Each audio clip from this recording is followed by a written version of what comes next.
যুক্তরাষ্ট্রের president Donald Trump ও vice president JD ভ্যান্সের সঙ্গে white হাউসে ওভাল অফিসের বৈঠকে সংবাদ মাধ্যমের সামনেই বাকবিতণ্ডায় জড়িয়েছেন ইউক্রেনের প্রেসিডেন্ট ভলোদিমির জেলেনস্কি। এরপর জেলেনস্কিকে হোয়াইট হাউস থেকে চলে যেতে বলা হয় এবং পূর্ব নির্ধারিত যৌথ সংবাদ সম্মেলন বাতিলও করা হয়।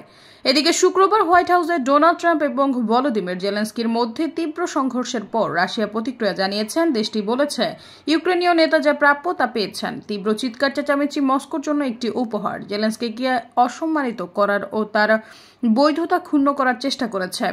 রাশিয়ার সাবেক প্রেসিডেন্ট দিমিত্রি মেদভেদেভ বলেছেন, জেলেনস্কি কঠোর চর খেয়েছেন। রাশিয়ার পররাষ্ট্র মন্ত্রণালয়ের মুখপাত্র মারিয়া জাখারোভা বলেছেন, এটি একটি অলৌকিক ঘটনা যে ট্রাম্প এবং ভ্যান্স বিতর্কের সময় জেলেনস্কিকে আঘাত করা থেকে নিজেদের বিরত রেখেছিলেন।